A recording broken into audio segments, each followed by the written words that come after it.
Introduction of the poet. কবি পরিচিতি। জন Snow ডানক্যানসন, যার জন্ম 16 জুলাই 1961, একজন প্রভাবশালী আমেরিকান কবি ও লেখিকা, যার রচনা ভালোবাসা, পারিবারিক বন্ধন ও মানবিক সংবেদনশীলতাকে গভীরভাবে স্পর্শ করে। তার কবিতাগুলো সহজ সরল ভাষায় মায়াময় দোতনা ছড়ায়, যা পাঠকদের হৃদয়ে অনুরণন তোলে। মাতৃত্ব, স্মৃতি ও সময়ের পরিবর্তনশীলতা তার লেখার অন্যতম মূল উপজীব্য। ব্যক্তিগত অভিজ্ঞতাকে সার্বজনীন আবেদনে রূপান্তরিত করার অসাধারণ ক্ষমতা তার কবিতাকে বিশেষ মর্যাদা দান করেছে। টু মাদার্স রিমেম্বার্ড কবিতার সারাংশ। জন স্নো ডানক্যানসনের এই কবিতাটি মাতৃত্বের দ্বৈত সত্তাকে আবেগপ্রবণভাবে তুলে ধরে। একদিকে যৌবনের প্রাণবন্ত স্নেহধারিণী মা, অন্যদিকে বার্ধক্যের নির্ভরশীল পরিবর্তিত মা। কবি মায়ের এই দুই রূপের মধ্যে এক গভীর সংযোগ স্থাপন করেন, যেখানে উভয়ই সমানভাবে মূল্যবান। কবিতার মূল বক্তব্য হলো, মা যখন স্নেহের উৎস, তখন যেমন তাকে ভালোবাসি, তেমনি যখন তিনি নিজেই স্নেহের মুখাপেক্ষী হয়ে পড়েন, তখনও সেই ভালোবাসা অটুট রাখাই আমাদের কর্তব্য। এটি বার্ধক্য ও স্মৃতিভ্রংশের মতো কঠিন পরিস্থিতিতেও মাতৃস্নেহের অবিনশ্বরতা এবং সন্তানের কৃতজ্ঞতাকে মর্মস্পর্শীভাবে ফুটিয়ে তোলে।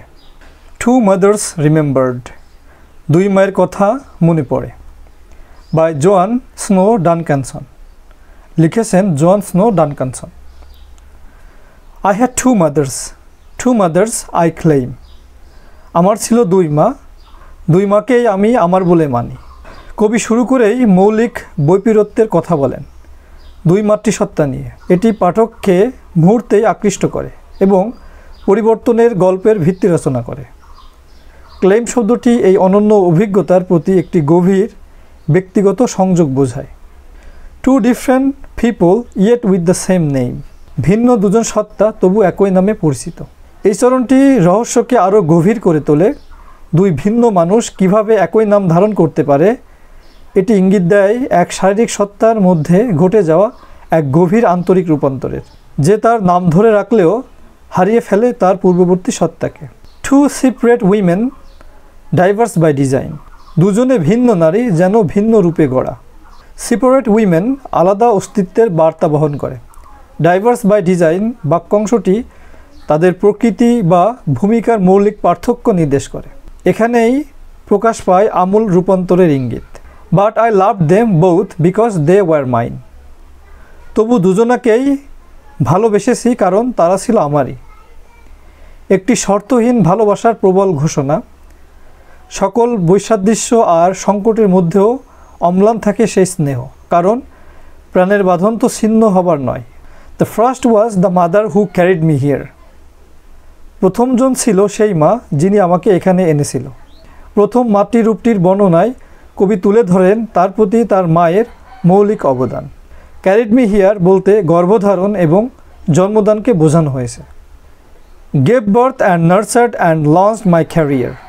জন্ম দিয়েছিল, লালন করেছিল আর আমার কর্মজীবনকে দিয়েছিল শুভ সূচনা। প্রথম মার ভূমিকাকে বিশদভাবে বর্ণনা করা হয়েছে। তিনি জীবনদান করেছেন, লালন পালন ও যত্ন প্রদান করেছেন এবং বক্তার প্রাপ্তবয়স্ক জীবন ও সাফল্যকে এগিয়ে নিয়ে গেছেন। তিনিই ছিলেন সক্রিয় ও পথপ্রদর্শক শক্তি। She was the one whose features I bear. তারই আদলে গড়া আমার অবয়ব। প্রথম মায়ের সাথে শারীরিক বন্ধন ও উত্তরাধিকার সূত্রে প্রাপ্ত বৈশিষ্ট্যগুলোকে তুলে ধরা হয়েছে। Complete with the facial expressions I wear. আর এই মুখের ভাবভঙ্গি যত, সবই তারই দান। এটি শারীরিক সাদৃশ্যের গভীরে প্রবেশ করে, যেখানে আচরণগত ও আবেগিক প্রকাশভঙ্গির মিলের ইঙ্গিত দেওয়া হয়েছে, যা একটি দৃঢ় জৈবিক ও মনস্তাত্ত্বিক বন্ধনকে আরও মজবুত করে। She gave her love which follows me yet. সে দিয়েছিল তার ভালোবাসা, যা আজও আমার পিছু ছাড়েনি। প্রথম মায়ের ভালোবাসার চিরন্তন প্রভাবকে তুলে ধরা হয়েছে, যা এক অবিচলিত পথপ্রদর্শক শক্তি হিসাবে বিরাজমান। Along with examples in life that she said. সঙ্গে দিয়েছিল জীবনের উদাহরণ, যা সে নিজেই গড়েছিল। এটি প্রথম মায়ের দেওয়া নৈতিক ও ব্যবহারিক দিক নির্দেশনার প্রতি ইঙ্গিত করে। যে শিক্ষাগুলো বক্তাকে এখনও প্রভাবিত করে চলেছে। As I got older she somehow younger গ্রিউ। বয়স যত বাড়লো আমার, সে যেন তরুণী হলো ফিরে। একটি মর্মস্পর্শী আর বিদ্রুপাত্মক পর্যবেক্ষণ। বক্তা যখন বয়সের সাথে পরিণত হতে থাকলেন, মা যেন উল্টোভাবে তার প্রাপ্তবয়স্ক সক্ষমতা হারাতে থাকলেন, ক্রমশ শিশুসুলভ হয়ে উঠলেন। এটি আসন্ন পরিবর্তনের ইঙ্গিতবাহী।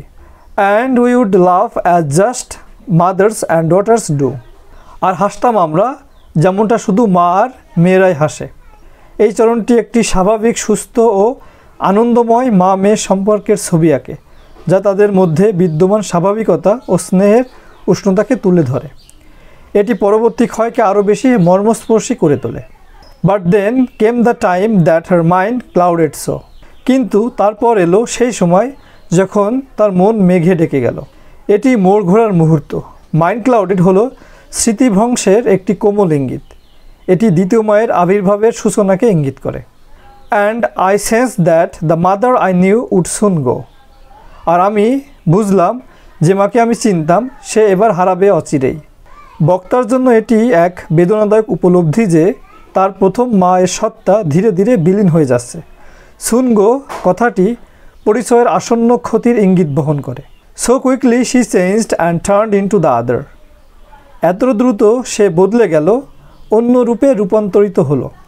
পরিবর্তনটি এখানে অতি দ্রুত ও সম্পূর্ণরূপে চিত্রিত। এই আদার হলো দ্বিতীয় মা। A stranger dressed in the clothes of my mother. এক অচেন মানুষ ছিল আমার মায়ের বেশে। এই শক্তিশালী রূপকটি প্রিয়জনের অচেনা হয়ে ওঠার হৃদয় বিদারক অভিজ্ঞতাকে ধারণ করে। শারীরিক চেহারা একই থাকে, কিন্তু ব্যক্তিত্ব ও চেনারূপ হারিয়ে যায়, যা এক অচেনা মানুষের অনুভূতি তৈরি করে। Oh she looked the same at least at arm's length. দেখতে একই ছিল সে, দূর থেকে অন্তত। শারীরিক সাদৃশ্যকে পুনর্ব্যক্ত করে, কিন্তু এক হাত দূরত্বে কথাটি একটি বাহ্যিক মিলের ইঙ্গিত দেয়, বোঝায় যে ঘনিষ্ঠ মেলামেশায় গভীর পার্থক্য ধরা পড়ে। এটি পরিবর্তনের কারণে সৃষ্ট একটি মানসিক দূরত্বের ইঙ্গিত বহন করে। But now she was the child and I was her strength. কিন্তু এখন সে ছিল শিশু আর আমি ছিলাম তার শক্তি। এক সম্পূর্ণ ভূমিকা বিনিময়। যে মা একদিন ছিলেন স্নেহের আধার, তিনি এখন শিশুর মতো নির্ভরশীল। আর যে কন্যা একদিন মায়ের স্নেহে বড় হয়েছিল, সে এখনই হয়ে উঠেছে সবল ও শক্তি। এটি দ্বিতীয় মা সম্পর্কের মর্মকথা। We had come full circle, we women three. পূর্ণচক্রে ফিরলাম আমরা তিন নারী। সম্পূর্ণ চক্র জীবন ও সেবার চক্রাকার প্রকৃতিকে জোর দেয়। আমরা তিন নারী বলতে বোঝায় প্রথম মা, দ্বিতীয় মা বক্তার মনে পৃথক সত্তা হিসাবে, অর্থাৎ দ্বিতীয় মা হচ্ছে বক্তার মনে সৃষ্ট একটা পৃথক সত্তা, এবং বক্তা নিজেকেই। My mother, the first, the second and me. আমার মা প্রথম, দ্বিতীয় এবং আমি। উইমেন থ্রি এর ব্যাখ্যা স্পষ্ট করে বলা হয়েছে মায়ের সত্তার দুটি স্বতন্ত্র পর্যায় এবং বক্তার নির্বিচ্ছিন্ন ভূমিকাকে। And if my own children should come to a day. আর যদি আমার সন্তানদের জীবনও আসে এমন কোনো দিন, বক্তা এক ধ্যানমগ্ন সহানুভূতিশীল অবস্থানে পৌঁছান আর ভবিষ্যতের দিকে তাকিয়ে নিজেকেও কল্পনা করেন একই রকম পরিস্থিতির সম্মুখীন এক মা হিসেবে। When a new mother comes and the old goes away. যখন এক নতুন মা আসে আর পুরনো মা চলে যায়, তিনি নিজের অভিজ্ঞতা থেকে উদ্ভূত কেন্দ্রীয় দ্বন্দ্বটিকে নতুনভাবে সাজিয়েছেন, যা তার সন্তানদের সম্ভাব্য ভবিষ্যতের ক্ষেত্রে প্রযোজ্য। I would ask of them nothing that I didn't do. আমি চাইব না তাদের কাছে এমন কিছু যা আমি করিনি কভু। গভীর সহানুভূতি ও বোঝাপড়ার একটি বিবৃতি। তিনি তার সন্তানদের কাছে এমন কিছু আশা করবেন না যা তিনি নিজে করেননি, অর্থাৎ তিনি কেবল ততটুকু আশা করেন যতটা ভালোবাসা ও যত্ন তিনি নিজে দেখিয়েছেন। Love both of your mothers as both have loved you. দুজন মাকেই ভালোবাসো যেমন দুজনই ভালোবেসেছে তোমায়। এটি চূড়ান্ত বার্তা এবং কেন্দ্রীয় বিষয়বস্তু মায়ের উভয় ধাপের প্রতি নিঃশর্ত ভালোবাসার এক শক্তিশালী স্বীকৃতি। প্রাণবন্ত লালন পালনকারী মা এবং দুর্বল নির্ভরশীল মা।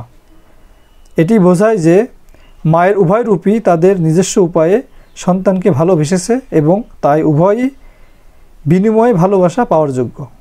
Theme used in to mothers remembered. অর্থাৎ এই কবিতায় যে থিম ব্যবহৃত হয়েছে এই কবিতার মূল থিম হলো love and care giving for an ageing parents, অর্থাৎ বৃদ্ধ পিতামাতার প্রতি ভালোবাসা ও সেবা যত্ন। এটি হলো কেন্দ্রীয় এবং সবচেয়ে মর্মস্পর্শী বিষয়। Transformation and loss of identity, রূপান্তর এবং পরিচিতির অবক্ষয়। কবিতাটি মানসিক অবক্ষয়ের কারণে প্রথম মা থেকে দ্বিতীয় মাতে রূপান্তরের চিত্র স্পষ্টভাবে তুলে ধরে। রোল রিভার্সাল, ভূমিকা পরিবর্তন। একটি গুরুত্বপূর্ণ বিষয়বস্তু হলো ভূমিকার পরিবর্তন, যেখানে প্রাপ্তবয়স্ক সন্তান পরিচর্যাকারী হয়ে ওঠে এবং যে মা একসময় লালন পালন করতেন তিনি নির্ভরশীল হয়ে পড়েন। আনকন্ডিশনাল লাভ, নিঃশর্ত ভালোবাসা। আর একটা থিম বা মূল কথা, গভীর পরিবর্তন ও প্রতিকূলতা সত্ত্বেও মায়ের উভয় রূপের প্রতি বক্তার ভালোবাসা অবিচল ও নিঃশর্ত থাকে। But I love them both because they were mine, এবং উপসংহারের উপদেশমূলক পঙ্ক্তিগুলির মাধ্যমে জোর দেওয়া হয়েছে। এমপ্যাথি অ্যান্ড জেনারেশনাল সাইকেল, সহানুভূতি এবং প্রজন্মগত চক্র। কবিতাটি ব্যক্তিগত অভিজ্ঞতার বাইরে গিয়ে ভবিষ্যৎ প্রজন্মকে উপদেশ দেয়। এটি একই সংকটে থাকা মানুষদের প্রতি সহমর্মিতা ও সমঝোতা জাগায়, যত্নদাতা ও নির্ভরশীলতার আবর্তনশীল চক্রকে স্বীকৃতি দিয়ে। অ্যাকসেপ্টেন্স অ্যান্ড আন্ডারস্ট্যান্ডিং, গ্রহণযোগ্যতা ও বোঝাপড়া। কবিতাটি নিপুণভাবে জানান দেয় দ্বিতীয় মাকে তার বর্তমান রূপে গ্রহণ করার কথা,